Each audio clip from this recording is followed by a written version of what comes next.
Բարի օր, այսօր խոսելու ենք զարկերակային ճնշման մասին եւ տաղավարում հյուրընկալել ենք Առողջապահության նախարարության ընտանեկան բժշկության գծով խորհրդատու ընտանեկան բժիշկ Սրտաբան Սամվել Հայրումյանին։ Բարև ձեզ։ Բարև ձեզ։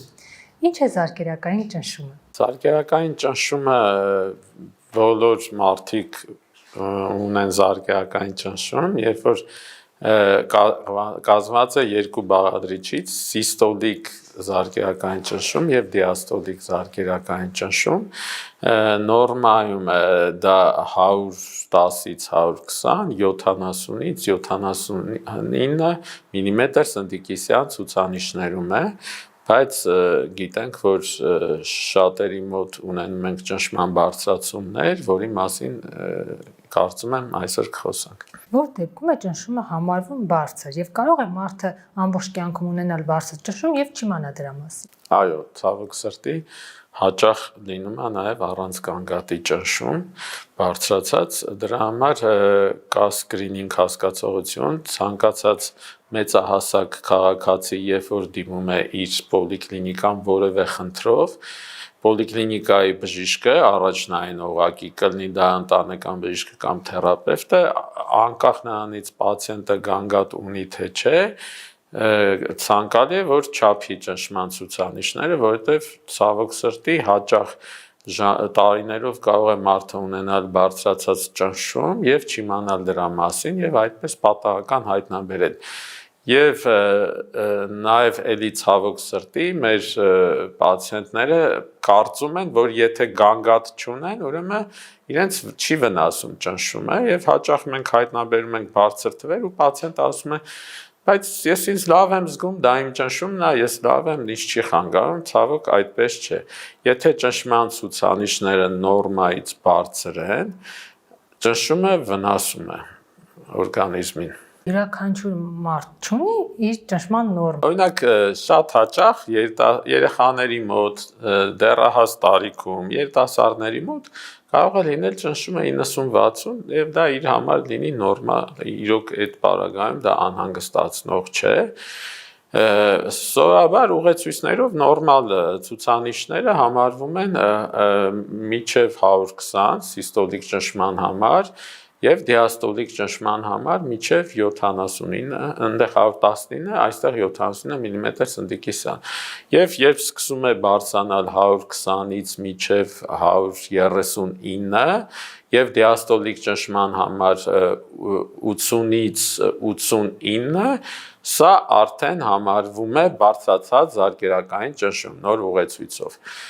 Իսկ 140-ից ավել եւ դիաստոլիկ ճնշման համար 90 մմ սնդիկիսյունից ավել արդեն ինքը համարվում է զարկերակային գերճնշում կամ ինչպես նախկինում ասում ենք հիպերտոնիկ հիվանդություն, որ արդեն պահանջում է բուժում։ Եթե մարդը երիտասարդ է, ասենք մինչև 45 տարեկան եւ ճնշումը 140 է,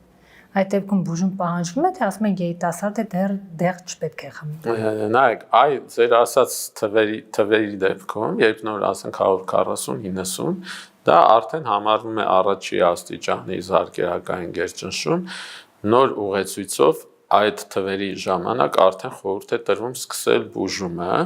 բայց մի անգամ չափելով չենք բավարարվում, որ մի անգամ եկավ 140-90 անմիջապես չենք նշանակում բուժում։ Մենք առաջերտին խորհուրդ ենք տալիս առողջ ապրելակերպի վերաբերյալ խորհուրդներ եւ եւս մեկ կրկնակի այց ենք նշանակում 1-2 շաբաթ հետո նույնիսկ մի քիչ ավելի երկար կարող է լինել, եթե գանգատներ չկան, եւ նորից ենք չափում։ Եթե համոզվում ենք, որ 140-90 եւ ավել է, արդեն նշանակում ենք բուժում, դեղորայքային բուժում։ Բայց եթե այն միջանկյալ թվերում են, որ նորմայից բարձր են, բայց դեռևս չեն համարվում զարկերակային գերճնշում, այսինքն 120-ից մինչև 139 եւ դիաստոլիկ ճնշման համար 80-ից 89, սա համարվում է բարձրացած, բայց ոչ գերճնշում։ Երիտասարդների մոտ էլի չենք նշանակում այս պարագայում դեղորայքային բուժում, այլ բավարարում ենք միայն առողջ ապրելակերպի վերաբերյալ խորհրդատվությամբ։ Եվ կրկնակի այց ենք նշանակում, եթե 2-3 ամիս հետո վերադառնում է պացիենտը եւ տեսնում ենք, որ ճնշումը էլի որպես կանոն մեր խորհուրդներից հետո կարգավորվում է։ Բայց եթե տվյալ պացիենտը ունի սիրտանոթային ռիսկի գործոններ, հիվանդության ռիսկի այլ գործոններ, օրինակ ենթադրենք ունի նաև շաքարային դիաբետ, ունի բարձր խոլեստերինի ցուցանիշներ, ժառանգական նախատրամագործոնը բարձր է եւ նաև ծխում է, ունի ավելորդ քաշ, քիչ է շարժում, այդ ռիսկի մյուս գործոնների արկայության դեպքում նաև այդ թվերի դեպքում պետք է նշանակենք բուժում։ Ասացիք խորհուրդ ենք տալիս առողջ ապրելակերպ վարել, սա ինչ է ենթադրում։ Առաջի հերթին կերակրի աղի սահմանափակում, իրականում հետազոտություններ կան արված, որ Հայաստանի Հանրապետությունում այդ արտադրող սննդատեսակներում աղը մի քիչ շատ է։ Ցավոք սրտի դեռ նորմատիվները շատ խիստ չեն սահմանված, չեն վերահսկում եւ այդ որ առնում են խանութից հաց, պանիր, երշիկ, նրբերշիկ Հայաստանի արտադրության, մի քիչ աղը շատ է արդեն, եւ դրա հետ միասին, եթե մենք էլ լրացուցիչ աղ ենք ավելացնում ճաշերին կամ այլ սննդատեսակներին, մեծամասամբ արկա է աղի չարաշահում։ Իրականում նորման 5 գրամն է, դա մի թեյի գթալ աղի մասին է խոսքը,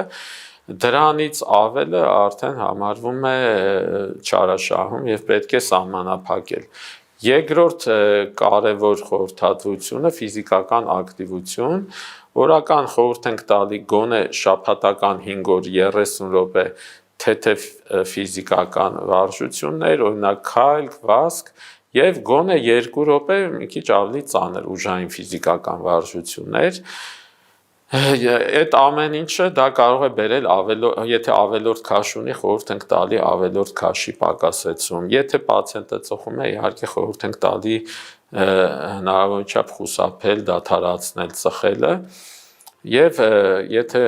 խորհուրդ է տրվում նաև քաղցրի, շաքարի սահմանափակում, ճարպերի սահմանափակում, եւ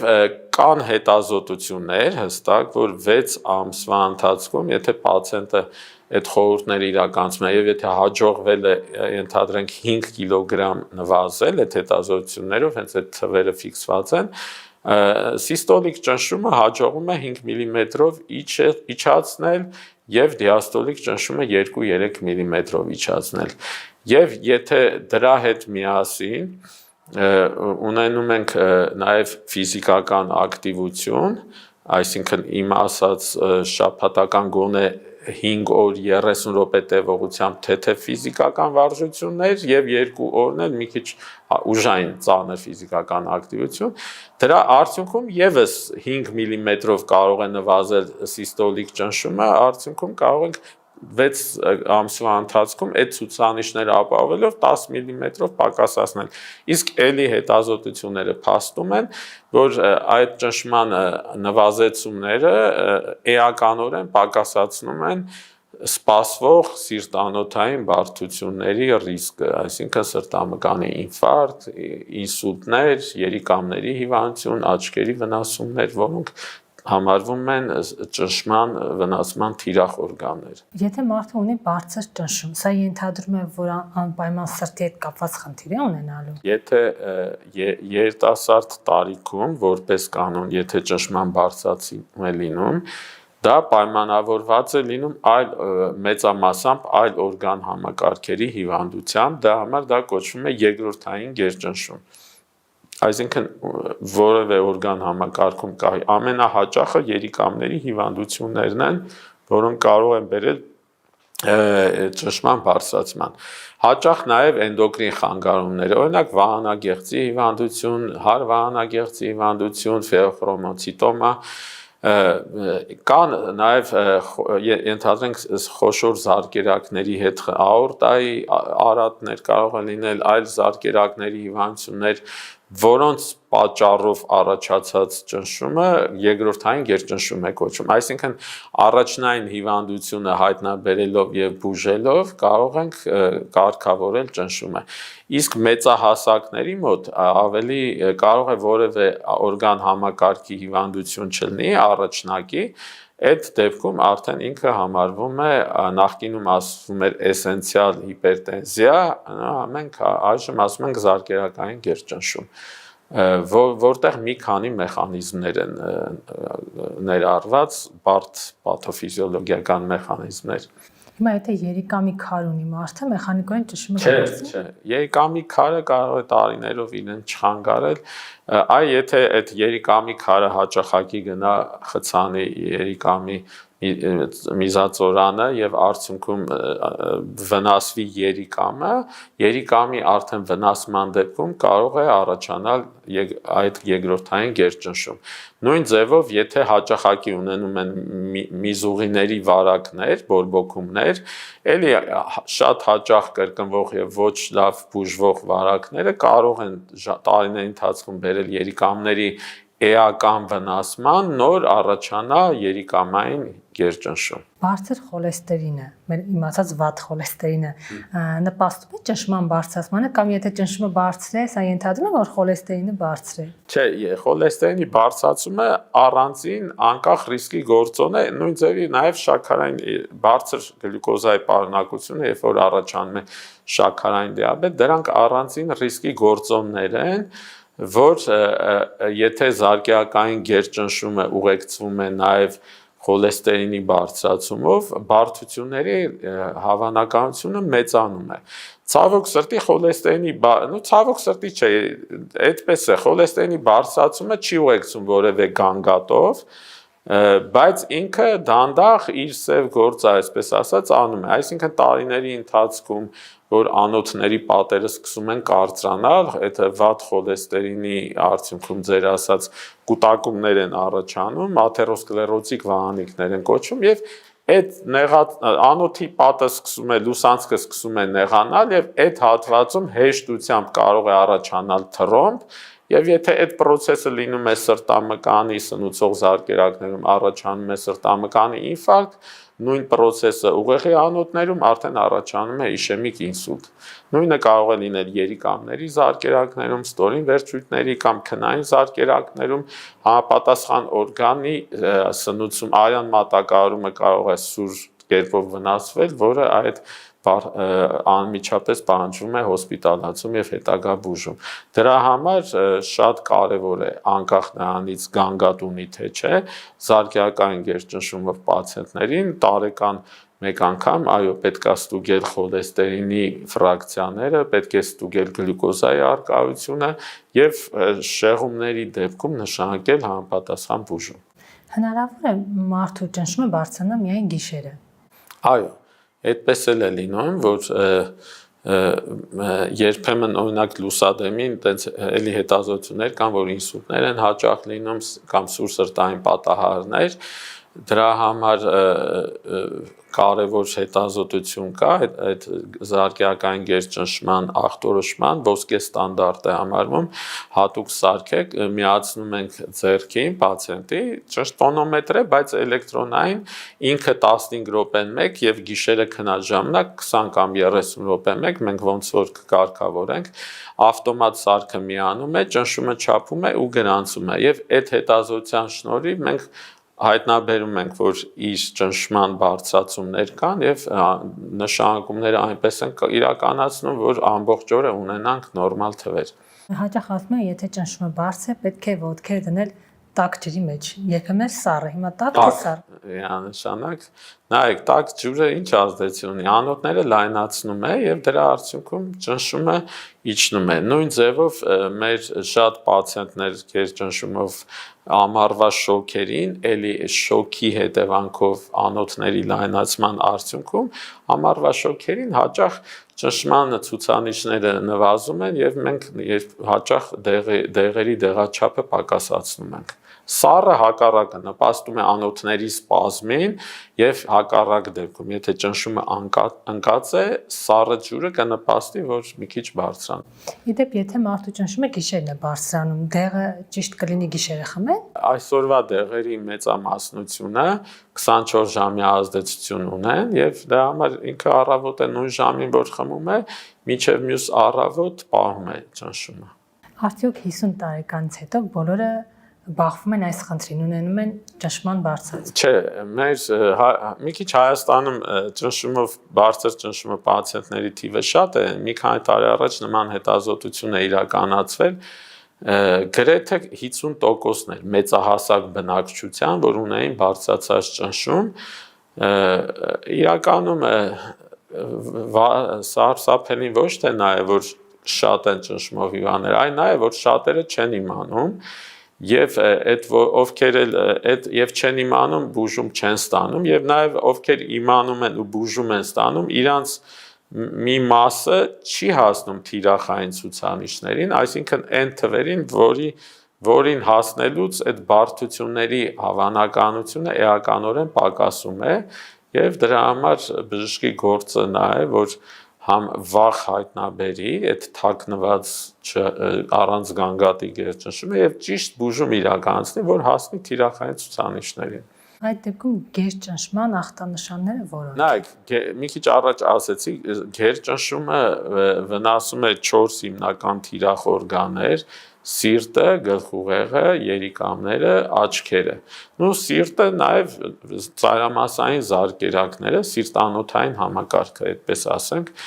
եւ կախված նրանից, թե տվյալ պացիենտի մոտ որ օրգան համակարգն է ավելի շատ ախտահարվում, գանգատներն էլ համապատասխան օրգանի գանգատներն են լինում, վնասման գանգատներ։ Օրինակ, եթե սիրտն է ավելի շատ ախտահարվել, այսինքն սրտի պատերը հաստանում են, առաջանում է սրտամկանի գերաճ, դա բերում է դիաստոլիկ սրտային անբավության շատ հաճախ հանդիպող գանգատ ֆիզիկական ակտիվության ժամանակ հեվոց, որը մարդը կասի դե հա մի քիչ տարիք է հեվում եմ կամ ծխում եմ հեվում եմ, բայց նաև ճնշման պատճառով կարա լինի հեվոցը, կարող է ավելի վատ բարդության նշան լինել կրծքավանդակում ծանրության զգացողություն, դիսկոմֆորտ, նույնիսկ ցավեր կրծքավանդակում ֆիզիկական ակտիվության ժամանակ, որը արդեն կրծքային հեղձուկի մասին է խոսում, այսինքն արդեն սրտի իշեմիկ հիվանդության մասին է խոսում։ Եթե գլխուղեղի վնասման երևույթներն են, կլինի գլխապտույտ, գլխացավ, ծոծրակային ցավեր, ներգանգային ճնշման արդյունքում նաև կարող լինի սրտխառնոց։ Եթե երիկամների վնասումներ են լինում, հաճախամիզություն, գիշերամիզություն, եթե աչքերի վնասումները արդեն տեսողության խանգարումներ, եթե ստորին վերջույթների զարկերակների վնասումներ կոչվում է ընդմիջող կաղություն, այդ արդեն բարդությունների շարքին է, երբ որ մարդը 100-200 մետր կամ ավել քայլելուց սուր ցավեր է ունենում վերջույթներում, որը ստիպում է հանգստանալ կամ ունենում է վերջույթների թուլություն քայլելու ընթացքում, էլի կարևոր լուրջ բարդություն է, պահանջում է լուրջ բուժում։ Օրինակ թիակային հատվածում որ ցավ է լինում, դա էլի կապված է ճնշման հետ։ Նայեք, ամենատիպիկ ցավերը սրտի, երբ որ ասում ենք սրտի կորոնար հիվանդություն կամ իշեմիկ հիվանդություն, կրծքավանդակում ծանրությունն է ֆիզիկական ակտիվության գագաթնակետին եւ նաեւ տևում է 10-ից 15 րոպե որպես կանոն եւ մեղմանում է հանգստանալուց կամ նիտրոգլիցերինի ենթալեզվային ընդունումից։ Դա այդ 3 կարևոր ախտանիշները պետք է բոլորը հիշեն, զգուշացնող ախտանիշներ են, բայց ոչ տիպիկ դրսևորումներ կարող է լինել, այսինքն կրծքավանդակի հետ ցավը կարող է տարածվել դեպի թիակ, կարող է տարածվել դեպի վերին վերջույթները, զույգ ձեռքերի ցավեր, կարող է ցավը տարածվել դեպի ստորին ծնոտը, երբեմն դեպի որովայն, ստամոքս, Ստեղ շատ կարևոր է այդ հանգամանքը, որ ցավը երբ է առաջանում, ինչ հանգամանքում, որովհետև եթե պացիենտը ասում է ցավը առաջանում է ֆիզիկական ծանրաբեռնվածության ֆոնին, այսինքն արագ քայլելուց, մի 200-300 մետր, 500 մետր կամ մի քանի հարկ բարձրանալուց, այդ ժամանակ դա զգուշացնող է, բայց եթե ասում է ցավը առաջանում է մարմնի շարժումների հետ կապված, կողքի շուռ գալուց, պառկելուց, կռանալուց, այդ դեպքում մենք ավելի շատ պետք է մտածենք, որ դա կարող է պայմանավորված լինի նյարդամկանային ծագումով, կամ մի այլ իրավիճակ, որ ցավը հանգիստ վիճակում ինչ որ ծակոցներ է լինում սրտին, որը էլի բնորոշ չէ սրտի հիվանդությանը, կարող է լինի նյարդային ծագման ծակոցներ։ Այսինքն ոչ տիպիկ գանգատներ կարող են լինել, բայց այստեղ հիշում ենք, որ երբ առաջացավ ցավը ֆիզիկական ծանրաբեռնության գագաթնակետին, այսինքն արագ քայլելուց, երկար արագ քայլելուց, հարկերը բարձրանալուց, եւ ցավը տևեց 10-15 րոպե ու ցավը անցավ հանգստանալուց հետո կամ նիտրոգլից։ Այս 3 ախտանիշները եթե եղավ, անմիջապես պետք է դիմել բժշկի, շտապ օգնություն հրավիրել, էլեկտրոսրտագրություն անել, որպեսզի հայտնաբերենք լուրջ խնդիրները։ Բարձր ճնշման ախտանշանները հասկացանք։ Այդ սրտանոթային ախտահարումները, հա։ Ախտանշանները հասկացանք։ Այդ դեպքում ցածր ճնշման դեպքում ինչ է լինում մարդու հետ։ Նայեք, ցածր ճնշումը, սկզբում որ մենք խոսացինք մարդիկ կան, որ իրենց ճնշումը միշտ ցածր է, 90-60, ինքը կարող ոչ մի գանգատ չունենա ու դա ոչ մի միջամտություն չի պահանջում, հատկապես դեռահասների, երիտասարդների մոտ։ Բայց եթե հանկարծակի այդ ճնշումը հասան ցածր թվերի, այդտեղ կան անհանգստացնող բազմաթիվ ախտանշաններ, օրինակ կարող է առաջանալ ուժեղ թուլություն, ուժեղ գլխապտույտ, սրտխփոց, էլի կրծքավանդակում սեղմոց, ծանրություն, երբեմն առաջանում է ուշաթափություն, գիտակցության կորուստ, էլի այդ ճնշման անկումների հետևանքով, այդ ամեն ինչը զգուշացնող նշաններ են, որ պացիենտը պետք է անմիջապես դիմի բժշկի։ Ինչու են ասում, որ ցածր ճնշումը ավելի շատ բնորոշ է երիտասարդներին։ Դե օրգանիզմի առանձնահատկությունն է, տենց երեխաների մոտ ավելի ցածր է, դեռահասների մոտ, միջին երիտասարդ տարիքում դեռևս ցածր է, տարիքի հետ որոշ բարձրացումներ նկատվում են, եւ այդ պայմանավորված է օրգանիզմի նյարդային համակարգի բազմաթիվ բարդ ավելի պրոցեսներ կան, որոնք պայմանավորում են ցածր տարիքում ավելի ցածր ճնշում։ Ճիշտ է, որ ցածր ճնշում եթե ունես, կարող ես պանրի մի փոքրիկ կտոր պահել բերանում։ Այստեղ ավելի շատ աղի է օգտագործում, նա երևի պանիրը աղի է լինում։ Խորհրդատրվում աղաջ շատերի մոտ ընդունված է, որ քաղցրաջուր խմել կամ շոկոլադ ուտել, բայց ավելի ճիշտ է աղաջուր օգտագործել, եթե ճնշման ցածրացումից վատ է զգում, աղաջուր օգտագործել, բայց եթե իմ ասած գանգատները կան, ոչ թե երիտասարդների, այլ ասենք տարիքով մարդը, որ անսովոր ցածր ճնշման թվեր հայտնաբերվեց, պետք է բացառել լուրջ բարդությունները։ Հիմա խոսենք ճնշումը չափելու մասին։ Տարբեր սարքեր կան։ Որն է ճիշտ չափում։ Ոսկե ստանդարտ է համարվել սնդիկային ճնշաչափերը, բայց սնդիկի թունավորության հետ կապված Եվրոմիության երկրներում արգելվեցին այդ սարքերը։ Այժմ շատ տարածված են էլեկտրոնային ճնշաչափերը, այն կազմակերպությունները, որոնք արտադրում են, պետք է անցնեն հատուկ ստուգաչափումներ, որպեսզի այդ սարքը համարվի վալիդացված։ Եվ մի քանի լավ տենց ընկերություններ կան, որոնց սարքավորումները համարվում են վալիդացված, այսինքն անցել են ստուգաչափման բոլոր process-ները, եւ այդ էլեկտրոնային ճնշաչափերը նորմալ չափում են։ Բայց կան ոչ վալիդացված, որոնք կարող են ոչ ճշգրիտ չափել եւ նաեւ մի իրավիճակ կա, եթե մարդը ունի սրտի ռիթմի խանգարում, այդ ճնշաչափերը, էլեկտրոնային ճնշաչափերը ճիշտ թվեր չեն, անդադար թվեր են ցույց տալու, պետք է չափել ֆայնդասկոպով լսելով, մի քիչ ավելի զգույշ, ավելի պրոֆեսիոնալ մոտեցում է պահանջում։ Եթե հետաքրքիր է ինչպես չափել ճնշումը, մի քանի կարևոր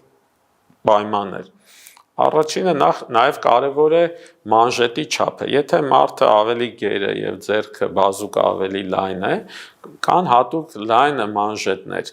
կան միջին չափի մանժետներ եւ կան փոքր մանժետներ երեխաների համար։ Այդ մանժետի չափը պիտի համապատասխանի բազուկի չափին։ Պետք է պացիենտը մի 10-15 րոպե հանգիստ նստի եւ նոր չափենք ճնշումը, ոչ թե անմիջապես գա արագ քայլի, այդ ժամանակ մի քիչ բարձր թվեր կգրանցվեն։ Պետք է պացիենտը վերջ 20-30 րոպե առաջ ծխած չլինի, նաև թունդ սուրճը կարող է մի քիչ բարձր ցուցանիշներ ցույց տա, այդ իմ ասած ֆիզիկական մեծ ակտիվությունը էլի բարձր ցուցանիշների կարող է բերել, այսինքն եկավ հանգիստ բժշկի սենյակում 10-15 րոպե կամ սպասելուց նստեց, հանգստացավ, պետք է ձեռքը լինի, այս բազուկը լինի սրտի մակարդակին, մանժետը կապում ենք, այս ծալքից 2 մատնաչափ վերև, միջնային մասում դնում ենք ֆայնդասկոպի գլխիկը եւ լսում ենք։ Ուրեմն ամեն ձեռքին պետք է կատարել 3 չափում 1-2 րոպե ընդմիջումով, հայտնաբերելու համար, թե որ ձեռքին է ավելի բարձր թիվ, որովհետև կարող է 5-ից 10 մմ սնդիկիսյան տարբերություն լինել երկու ձեռքերի միջև, դա չի համարվում հիվանդություն, բայց հետագա չափումների ժամանակ նման դեպքերում մենք պիտի հիմք վերցնենք ավելի բարձր ճնշումով ձեռքի ցուցանիշները։ 3 անգամ 1-2 րոպե տարբերությամբ չափում ենք եւ հիմք ենք ընդունում վերջի չափումների միջին ցուցանիշը։ Եթե վերջի չափումը նախավերջի չափումից 10-ից ավել եղավ տարբերությունը, նաեւ 4-րդ չափումն է պահանջվում։ Հետո, եթե առաջի անգամ ենք չափում, այս երկու ձեռքը 1-2 րոպե ընդմիջումներով 3 անգամ չափեցինք, որ ձեռքին բարձր եղավ, նաև այդ ձեռքին մի հատ կանգնում է պացիենտը, մի րոպե հետո կանգնելուց նորից չափում ենք եւ մի հատ էլ 3 րոպե հետո ենք չափում, որովհետև որոշ դեպքերում, օրինակ մեծահասակների մոտ, տարբեր ուղեկցող հիվանդությունների ժամանակ, դեղեր ընդունողների մոտ կարող է ունենանք օրթոստատիկ գերճնշում կոչվում, կանգնեց, ճնշումը բարձրացավ, այդ դա կարևոր է, որ դա հետևենք, դրա հաշվի առնենք բուժումը նշանակելուց։ Հատկապես հայերը սիրում են բարեկամների, հարևանների դեղերը խմել։ Այսինքն ինչ նշանակել են հարևանին կամ բարեկամին վերցնեն ու խմել։ Շատ վատ իրավիճակ է, շատ հաճախ այդ նման դեպքերը հիասթափեցնում են, որ ես իզուր եմ չարչարվել, ընդունվել բժշկական համալսարան, 7 տարի սովորել, հետո 2 տարի օրդինատուրա ու 20-30 տարի աշխատում ենք, անդադ սովորում ենք ու այդքան հեշտ կարելի է ճնշման բուժումը նշանակել։ Ցավոք սրտի այդ այնց ընդունված սխալ է, որը պետքա խուսափել դրանից, որովհետև այդ պացիենտին միջև իր դեղը ընտրելը մենք զննում ենք, հաշվի ենք առնում իր գանգատները, հաշվի ենք առնում ուղեկցող հիվանդությունները, որովհետև ճնշման դեղեր կան, որ ինչ որ հիվանդությունների ժամանակ ցանկալի չի, ինչ որ իրավիճակներ կան, որ այդ դեղը այդքան ցանկալի չի։ Մեխանիկորեն նույնիսկ եղբայրը քրոջ դեղը ճիշտ չի վերցնի խմի, որովհետև տարբեր օրգանիզմներ են, ոնց կարելի է այտենց մեխանիկորեն հեշտ վերցնել, ասում է շատ լավ դեղ է, ինձ օգնեց, առ քեզ էլ կօգնի ու իր բախտը բերում է օգնեց, թե հակառակը վնասելու է, այդ արդեն իր խղճի։ Շատ եք հանդիպում ինքնաբուժությամբ զբաղվող։ Դե մենք իհարկե բացատրում ենք ակտիվ, բոլորին բացատրում ենք, ցավոք սրտի մեր մոտ մի քիչ այդ մշակույթը լավ չի զարգացած բժշկի դիմելու, որ կանխարգելիչ այց անեն, սպասում են, երբ որ ծանրանում է, ինչ որ լուրջ խնդիր ալնում, նոր դիմում են, որը այդքան ճիշտ չի։ Դրա համար օգտվելով առիթից ես կուզեմ խոսել ապահովագրական բժշկության ներդրման մասին, որի սպասում ենք բոլորս անհամբեր, հատկապես մենք բժիշկներս, որովհետև այդ այնտեղ նախատեսված է 2 տարին մեկ պարտադիր այցելություն, որպեսզի իրենց այդ ապահովագրության փաթեթը ակտիվանա, եւ այդ պարտադիր այցելության ժամանակ բժիշկը պիտի կատարի բոլոր այն սկրինինգային հետազոտությունները, որոնք նախատեսված են տվյալ տարիքի համար։ Այսինքն, եթե տարիքում գլյուկոզան պետք է ստուգել, խոլեստերինը, զարկերակային ճնշումը չափել, նաև որոշակի ուռուցքային հիվանդությունների վերաբերյալ սկրինինգային հետազոտություններ, բոլոր այդ նախատեսված հետազոտությունները կարվի, նոր իր փաթեթը կակտիվանա, գոնե դա կստիպի, որ 2 տարին մեկ պարտադիր այց կանխարգելիչ։ Որ տարիքից սկսած մարդը պետք է հետևի իր ճնշմանը։ Սովորաբար չափած տարիքում ժամանակ առ ժամանակ պետք է ստուգել, այդ իմ ասած բժշկի այցելության ժամանակ գոնե թեկուզ ասենք պացիենտը գնում է ինչ որ տեղեկանք բժշկական կամ ինչ որ պատվաստում ստանալու կամ տարեկան ասենք ուսուցիչների ընդհանրեն գնում են ֆլյուորոգրաֆիա անեն սանգերքույկի համար կամ նման դեպքերում պարտադիր ցանկալի բժիշկները, ընտանեկան բժիշկները եւ պոլիկլինիկայի թերապևտները տեղյակ են, որ անկախ նրանից գանգատ կա թե չէ, պետք է ստուգել ճնշումը։ Իմիջիայլոց մենք նաև եթե այն առաջի հարցին վերադառնանք, երբ որ մենք նոր հայտնաբերում ենք ճնշում բարձրացած, մենք խորհուրդ ենք տալիս պացիենտին, որ ինքը տանը չափի ճնշումը, որովհետև նման այսպիսի խնդիր կա, որ երբեմն պացիենտը գալիս է բուժհաստատություն, այդ լարվածությունից մի քիչ բարձր թիվ է ստացվում, դա կոչվում է սպիտակ խալաթի գերճնշում, եւ կա նաեւ հակառակը, որ գալիս է բժշկի մոտ իրեն ավելի հանգիստ է զգում ու իր բարձր թվերը մենք չենք հայտնաբերում, նորմալ թվեր ենք հայտնաբերում, դա կոչվում է քողարկված գերճնշում։ Նման դեպքերում մենք այդ ասում ենք 1-2 շաբաթ այդ առողջ ապրելակերպը որ կպահես, նաև խնդրում ենք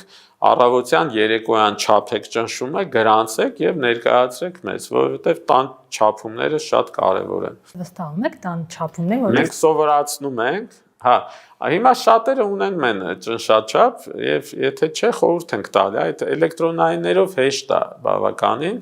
շատ պարզ է, էլի ճիշտ կապել, շատերը արդեն սովորում են եւ ինքնուրույն սխալ որ բժշկի գործառույթների մեջ է նաեւ էդ